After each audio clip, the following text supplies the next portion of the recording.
دوستو، حافظ بننا تو جیسے میں نے عرض کیا ہر کسی کے مقدر میں نہیں ہے، یہ اللہ کی شان ہے، اللہ کی عطا، اللہ کا انتخاب۔ اللہ جسے چاہے یہ نعمت عطا کر دے، جسے چاہے تو دوسری نعمت عطا کر دے۔ کوئی حفظ میں با کمال ہے، کوئی دعوت و تبلیغ میں با کمال ہے، کوئی فقہ میں با کمال ہے، کوئی تفسیر میں با کمال ہے، کوئی جہاد میں با کمال ہے، کوئی ادب میں با کمال ہے، کوئی کسی شعبے میں با کمال ہے۔ اللہ جسے چاہے جس شعبے کے لیے قبول فرما لے۔ ہر کوئی حافظ تو نہیں بن سکتا، لیکن قرآن کریم کو صحیح تلفظ کے ساتھ پڑھنا یہ ہر مسلمان پر لازم ہے۔ یہ صرف مولوی کا کام نہیں، یہ صرف قاری کا کام نہیں، یہ صرف حافظ کی ذمہ داری نہیں، ہر مسلمان پر لازم ہے کہ وہ قرآن کریم کو صحیح تلفظ کے ساتھ پڑھ سکتا ہو۔ تجوید کے قواعد کا لحاظ رکھتے ہوئے یہ بڑی نزاکت والی زبان ہے، اس میں تا اور طا ان کے بدلنے سے معنی بدل جاتا ہے، سا اور سین بدلنے سے معنی بدل جاتا ہے، ہا اور ہا بدلنے سے معنی بدل جاتا ہے، قاف اور کاف ایک دوسرے کی جگہ پڑھنے سے معنی بدل جاتا ہے۔ تو کم از کم جو موٹے موٹے تجوید کے قواعد ہیں ان کا لحاظ کرتے ہوئے قرآن کی تلاوت کرنا ہر مسلمان پر لازم ہے۔ اور قرآن کریم کی تلاوت یہ قرآن کا مسلمانوں پر پہلا حق ہے۔ اور میرے بھائیوں، بہت اختصار کے ساتھ بات کر رہا ہوں، اللہ کی شان آج مروت کی وجہ سے تقریباً 5 جگہ وعدہ کر بیٹھا ہوں اور 5 جگہ مجھے بیان کرنا ہے، لمبی بات نہیں کر سکتا، اختصار کے ساتھ عرض کر رہا ہوں کہ آج مسلمان کے گھر سے گانے بجانے کی آواز آتی ہے لیکن قرآن کی تلاوت کی آواز نہیں آتی ہے۔ آج ہمارے چھوٹے چھوٹے بچے، معصوم بچے، ان کی زبانوں پر گانوں کے بول تو ہیں لیکن قرآن کریم کی آیات نہیں ہے۔ ان کو ماحول ایسا ملا، ان کا باپ بھی گانوں کا رسیا، ان کی ماں بھی گانوں کی رسیا، اور کیسے کہوں ایسے ایسے ہیں بوڑھے بوڑھے بوڑھے بوڑھے، دادا بھی ہے نانا بھی ہے لیکن سارا خاندان گانوں کا رسیا۔ حیا کے جنازے اٹھ رہے ہیں، حیا کے جنازے۔ اب تو سر عام یہ ابھی ہم نے یوم آزادی منایا ہے، آپ نے دیکھا سڑکوں پر، تفریح گاہوں میں اور ساحل پر کیسا طوفان بدتمیزی، بہنیں بھی ناچ رہی ہیں، بھائی بھی ناچ رہے ہیں، ماں بھی ناچ رہی ہے۔ میں نے تو دیکھے 2 جگہ بیان تھا جانے کے لیے ہوا سڑکوں سے، میں نے کہا قوم تو کچھ زیادہ ہی آزاد ہو گئی ہے۔ آزادی تو اللہ نے دی۔ حضور اکرم صلی اللہ علیہ وسلم نے آزادی کے موقع پر کیا کیا؟ جب مکہ فتح ہوا، مکہ آزاد ہوا، اللہ کے سامنے حضور جھک گیا، اللہ جو کچھ ہوا تیرے کرم سے ہوا، میں کچھ نہیں، جو کچھ ہوا تیرے کرم سے، تیرے فضل سے آزادی ملی۔ لا الہ الا اللہ وحدہ لا شریک لہ صدق وعدہ نصر عبدہ ہزم الاحزاب وحدہ، یہ بول تھے میرے آقا صلی اللہ علیہ وسلم کی زبان پر، اور آپ کعبے میں شکر کے نفل پڑھ رہے تھے، رو رہے تھے اللہ کے سامنے، دشمنوں کو معاف کر رہے تھے۔ اور آج ہم کیا کر رہے ہیں؟ پوری قوم نے سیکھ لیا آزادی کے موقع پر تھے، انگریز کیا کرتے ہیں، یہودی کیا کرتے ہیں، عیسائی کیا کرتے ہیں یوم آزادی کے موقع پر، یہ تو دیکھا مگر یہ نہ دیکھا کہ ہمارے آقا حضرت محمد الرسول اللہ صلی اللہ علیہ وسلم نے آزادی کے موقع پر کیا کیا۔ گھروں سے گانے کی آواز لیکن قرآن کی تلاوت کی آواز۔ او بھائیوں، او بہنوں، قرآن کی تلاوت کو اپنا معمول بناؤ۔ والد بھی تلاوت کرے، والدہ بھی تلاوت کرے، اولاد بھی تلاوت کرے، پورا گھر تلاوت کے نور سے منور ہو جائے۔ اور اب یہ ہم نے قرآن کو نظر انداز کر دیا، ہم یہ پیٹھ تو قرآن کی طرف نہیں کرتے لیکن عمل کی پیٹھ ہم نے قرآن کی طرف کی ہوئی ہے۔ ہم سود کھاتے ہیں تو قرآن کی طرف پیٹھ کرتے ہیں، ہم حرام کر کھاتے ہیں تو قرآن کی طرف پیٹھ کرتے ہیں، ہم رشوت لیتے ہیں تو قرآن کی طرف پیٹھ کرتے ہیں، ہم بدکاری کرتے ہیں تو قرآن کی طرف پیٹھ کرتے ہیں، ہم شراب پیتے ہیں تو قرآن کی طرف پیٹھ کرتے ہیں، ہم حی علی الفلاح حی علی الفلاح کی آواز سنتے ہیں لیکن ہمارے قدم مسجد کی طرف نہیں جاتے تو ہم قرآن کی طرف پیٹھ کرتے ہیں۔ یہ پیٹھ تو نہیں کرتے لیکن عملی طور پر 24 گھنٹے کی زندگی میں ہم نے قرآن کو پیچھے ڈالا ہوا ہے، قرآن کو پس پش ڈالا ہوا ہے۔ تو بھائیوں، گھروں میں قرآن کی تلاوت کا ماحول بناؤ۔ میں اپنی بہنوں اور بیٹیوں سے خاص طور پر کہوں گا، گھروں میں قرآن کی تلاوت کا ماحول بنائیں، مائیں بچوں کو دودھ پلائیں تو قرآن کی تلاوت کرتے ہوئے، اللہ کا ذکر کرتے ہوئے۔ حضرت شیخ الحدیث مولانا زکریا صاحب نبر اللہ مرقدہ نے لکھا کہ میری دادی مرحومہ میرے والد صاحب کو دودھ پلاتے ہوئے قرآن پڑھتی تھی، نتیجہ یہ نکلا دودھ پینے کا زمانہ ختم ہوا تو پہلے پارے کا ایک پاؤ حفظ کر چکے تھے، ماں کی گود میں ایک پاؤ حفظ کر لیا۔ تو بھائیوں بہنوں، گھروں میں قرآن کی تلاوت کا ماحول بنا۔ آج کی اس تقریب میں عزم کر کے اٹھو کہ ہمارا کوئی دن انشاءاللہ قرآن کی تلاوت کے بغیر نہیں گزرے گا۔ ارادہ کرتے ہو بنی انشاءاللہ؟ اللہ سب کو اس کی توفیق عطا فرمائے۔ اور جن کو قرآن صحیح طریقے سے پڑھنا نہیں آتا وہ پڑھیں۔ دین کے علم حاصل کرنے کی کوئی عمر نہیں ہے، کوئی قید نہیں، ساری زندگی قرآن پڑھا جا سکتا ہے، دین کا علم حاصل کیا جا سکتا ہے۔ شیخ الحدیث مولانا نذیر احمد صاحب جامعہ امدادیہ فیصل آباد والے رحمت اللہ علیہ، ان کے بڑے بھائی اب بھی زندہ ہیں، اور شاید بہت سے لوگوں کو پتہ نہ ہو کہ شیخ الحدیث مولانا نذیر احمد صاحب کو پڑھانے والے ان کے بڑے بھائی وہ ریلوے میں آفیسر تھے۔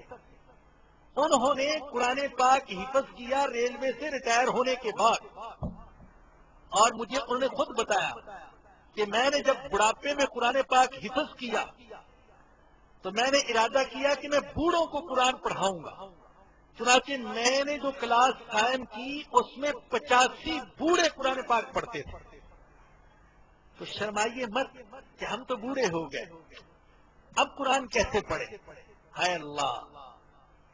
کاروبار کرتے ہوئے شرم نہیں آتی، کاروبار کرتے ہوئے شرم نہیں آتی، چاہے کیسا بھی کاروبار، گندا کاروبار، بدبودار کاروبار، ایسا کاروبار کہ وہاں سے گزرے تو ناک پر ہاتھ رکھے بغیر انسان گزر نہیں سکتا، چمڑوں کا کاروبار، مچھلی کا کاروبار، سخت بدبو آ رہی ہے اور ارب پتی لوگ یہ کاروبار کر رہے ہیں، شرم نہیں آتی؟ ایسا بدبودار کاروبار کر رہا ہے، بوڑھا کاروبار کر رہا ہے، بوڑھا ٹھیلا چلا رہا ہے، بوڑھا مزدوری کر رہا ہے، دنیا کے کمانے میں شرم نہیں آتی لیکن دین کا علم حاصل کرنے میں شرم آتی۔ اب کیا علم حاصل کرو؟ تو خدا را کچھ وقت نکالیے تاکہ قرآن کریم صحیح تلفظ کے ساتھ پڑھ سکے۔ دوسرا قرآن پاک کا حق ہے قرآن کریم کو سمجھ کر پڑھا جائے، قرآن میں تدبر کیا جائے۔ بہت اختصار کے ساتھ بات کروں گا، بات کو ختم کرنا چاہتا ہوں۔ یہ قرآن کریم کا حق ہے، اللہ نے قرآن کو نازل کیا ہے تاکہ اس میں تدبر کیا جائے، اس کو سمجھ کر پڑھا جائے۔ تو بھائیوں، قرآن کو سمجھ کر پڑھنے کی کوشش کیجیے۔ میں 3 صورتیں بتاتا ہوں قرآن کو سمجھنے کی۔ یا تو کوئی ترجمہ قرآن پاک حاصل کیجیے، ہمارے شیخ مولانا محمد تقی عثمانی صاحب دامت برکاتہم کا آسان ترجمہ قرآن پاک آ گیا، اس کو لیجیے، روزانہ 2 صفحے 4 صفحے اس میں سے پڑھ لیا کریں۔ دوسری صورت یہ ہے کہ آپ باقاعدہ صرف اور نحو پڑھیں اور گرامر پڑھنے کے بعد پھر قرآن کریم کو براہ راست سمجھیں۔ اور تیسری صورت یہ ہے کہ آپ کے مسجد میں، آپ کے محلے میں اگر درس قرآن کا کوئی حلقہ ہے تو اس میں شرکت کیجیے۔ یہ 3 صورتیں ہیں کہ کسی نہ کسی حد تک ہم قرآن کو سمجھ سکیں۔ اور بھائیوں اور بہنوں، قرآن کریم کا تیسرا حق یہ ہے کہ اس پر عمل کیا جائے۔ اس کے حلال کو حلال جانا جائے، اس کے حرام کو حرام جانا جائے۔ یہ جو حافظ بچے اور حافظوں کے لیے حدیث میں بہت ساری بشارتیں ہیں، یاد رکھیں یہ بشارتیں ان حافظوں کے لیے ہیں جو قرآن پڑھ کر عمل کرنے والے ہوں۔ اس کے حلال کو حلال جانے، حرام کو حرام جانے۔ ایسا نہ ہو کہ ہے تو قرآن کریم کا حافظ لیکن کبھی نماز نہیں پڑھتا، ہے تو قرآن کریم کا حافظ لیکن حرام کھا رہے، ہے قرآن کریم کا حافظ لیکن کبھی زکوٰۃ دینے کی توفیق نہیں ہوتی، ہے قرآن کریم کا حافظ لیکن قرآن کو کبھی ہاتھ بھی نہیں لگاتا، بن گیا حافظ لیکن پھر قرآن کی طرف پیٹ کر لی۔ ایسے حافظوں کے خلاف قرآن کریم قیامت کے دن گواہی دے گا، میرے اللہ تو نے تو مجھے اس کے سینے میں محفوظ کر دیا لیکن اس نے اس نعمت کی قدر نہ کی۔ تو یہ ان حافظوں کے لیے بشارت ہے جو عمل کرنے والے ہوں۔ تو قرآن کریم پر عمل کرنا یہ قرآن کریم کا تیسرا حق ہے ہر مسلمان پر۔ بڑے سخت الفاظ ہیں سورہ مائدہ کے اندر، من لم يحكم بما انزل الله فاولئك هم الكافرون ومن لم يحكم بما انزل الله فاولئك هم الظالمون ومن لم يحكم بما انزل الله فاولئك هم الفاسقون۔ جو اپنی زندگی کے فیصلے قرآن کے مطابق نہیں کرتے وہ کافر ہیں، جو اپنی زندگی کے فیصلے قرآن کے مطابق نہیں کرتے وہ ظالم ہیں، جو اپنی زندگی کے فیصلے قرآن کے مطابق نہیں کرتے وہ فاسق ہیں۔ 3 آیتیں آئی ہیں قرآن کریم میں، 6واں پارہ پڑھ کر دیکھ لیجیے۔ تو بھائیو قرآن پر عمل کرنے کی کوشش کیجیے، ورنہ قرآن قیامت کے دن ہمارے خلاف گواہ بن جائے گا۔ قرآن نہیں، وہ نبی بھی جس نبی پر قرآن نازل ہوا۔ 19ویں پارے کے شروع میں آتا ہے، اللہ فرماتے ہیں قیامت کے دن اللہ کا رسول کہے گا وقال الرسول یا ربی ان قوم اتخذوا هذا القرآن مہجورا۔ اللہ کا رسول کہے گا اے میرے رب میری قوم نے قرآن کو چھوڑ دیا۔ علماء نے لکھا ہے کہ اس آیت کریمہ کا مطلب یہ ہے اللہ کا رسول کہے گا میرے رب میری قوم قرآن پر عمل نہیں کرتی۔ ہم کیسے پیاسے ہیں بھائیوں، کیسے پیاسے ہیں کہ جن کے گھر میں آب حیات کا چشمہ بہ رہا ہے لیکن ہم دنیا سے پانی مانگ رہے ہیں۔ ہم کیسے بھوکے ہیں کہ اللہ نے ہمارے گھر میں غذا کا انبار لگا رکھا ہے لیکن کبھی ہم امریکہ کے سامنے ہاتھ پھیلاتے ہیں اور کبھی برطانیہ کے سامنے ہاتھ پھیلاتے ہیں۔ ہم کیسے مفلس لوگ ہیں، اللہ نے ہمیں بے پناہ دولت دے رکھی ہے لیکن ہم فقیر کے فقیر ہیں۔ تو یہ قرآن کریم کا تیسرا حق ہے بھائیو، قرآن پر عمل کیجیے۔ اور قرآن کریم کا چوتھا حق یہ ہے کہ اس کی اشاعت کیجیے، اس کو دوسروں تک پہنچانے کی کوشش کیجیے۔ جو آپ کے بس میں ہے وہ کیجیے، جتنا آپ کر سکتے ہیں وہ کیجیے۔ ان مدارس کے ساتھ تعاون کیجیے۔ یہ مدارس یہ آپ کے چندے سے چلتے ہیں، آپ کے تعاون سے چلتے ہیں، حکومت تعاون نہیں کرتی۔ اللہ اکبر، ہمیں تو ایسے حکمران میسر آ رہے ہیں عدل بدل کر کہ اگر ان کے بس میں ہو تو وہ آج شام تک پاکستان کے سارے مدارس کو تالے لگا۔ ان کا وجود، مدارس کا وجود ان کی نظروں میں کھٹک رہا ہے۔ آپ غور کیجیے، آج تو سارا پروپیگنڈا مولوی کے خلاف ہے، مولوی دہشت گرد ہے، مولوی دہشت گرد ہے، لہذا مولوی کو ختم کیا جائے۔ آپ ذرا تصور کیجیے اگر مولوی ختم ہو جائے ان کا پھر پروپیگنڈا ہوگا نہیں ہے کہ قرآن دہشت گردی سکھاتا ہے، حدیث دہشت گردی سکھاتی ہے، لہذا قرآن کی تعلیم پر پابندی لگائی جائے۔ یہ مغرب کا مطالبہ ہے کہ قرآن سے ایسی آیات کو نکال دیا جائے جو جہاد کی آیات ہیں، جو ان سے ٹکراتی ہیں، ان آیات کو نکال دیا جائے۔ آپ تصور کیجئے اگر معاذ اللہ قرآن کی تعلیم پر پابندی لگ جائے کیا ہوگا؟ کون ہوگا جو ہمیں کلمہ پڑھا سکے گا؟ کون ہوگا جو ہمیں صحیح نماز سکھا سکے گا؟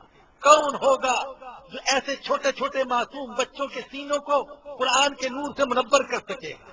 کہاں جائیں گی مساجد، کہاں جائیں گے مدارس؟ تو بھائیو، قرآن، میں عرض کر رہا تھا، قرآن کریم کا چوتھا حق، اس کی اشاعت کیجیے، اس کے نور کو عام کیجیے، پھیلائیے جہاں تک آپ پھیلا سکتے ہیں۔ اور میرے تاجر بھائیوں، آپ کی دولت، آپ کا پیسہ صرف اس لیے نہیں ہے کہ لمبی لمبی گاڑیاں خریدیں تاکہ سارے رشتہ داروں پر اور اپنی برادری کے لوگوں پر ایک روک پڑ جائے کہ سب سے لمبی گاڑی اس کے پاس ہے۔ آپ کی دولت اس لیے نہیں کہ بڑے بڑے بنگلے بنائیں، اور دولت اس لیے نہیں کہ امریکہ، برطانیہ میں جائیدادیں خریدیں، اور یہ دولت اس لیے نہیں کہ آپ کلب بنائیں، اور یہ دولت اس لیے نہیں کہ شادی بیاہ کے موقع پر نمود و نمائش کے طور پر خرچ کریں، دکھاوے کے لیے خرچ کریں۔ یہ دولت اس لیے نہیں کہ اللہ کے حکموں کو توڑنے کے لیے خرچ کریں۔ ارے اللہ کے بندو، اس دولت کا کچھ حصہ دینی اداروں کے لیے بھی وقف کیجیے، قرآن کی تعلیم کے لیے بھی وقف کیجیے، آپ جو کر سکتے ہیں۔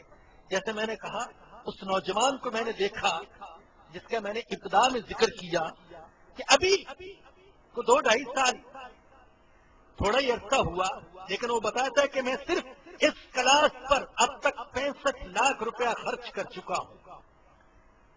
کیسا خوش نصیب ہے، کیسا خوش نصیب ہے کہ اس کا پیسہ قرآن کی تعلیم کے لیے خرچ ہو رہا ہے۔ کیوں نہ قیامت کے دن قرآن اس کا سفارشی بن کر کھڑا ہوگا۔ تو قرآن کریم کا یہ چوتھا حق ہے، ہم اس خزانے پر ساتھ بن کر نہ بیٹھیں، بلکہ اسے جہاں تک پہنچا سکتے ہیں پہنچائیں، اس کے الفاظ کو پہنچائیں، اس کے معانی کو پہنچائیں، اس کے نسخوں کو پہنچائیں۔ تو قرآن کریم کی اشاعت کرنا یہ قرآن کریم کا چوتھا حق ہے۔ اللہ تعالیٰ سے دعا ہے کہ اللہ پاک مجھے اور آپ سب کو قرآن کریم کے یہ سارے حقوق ادا کرنے کی توفیق عطا فرمائے۔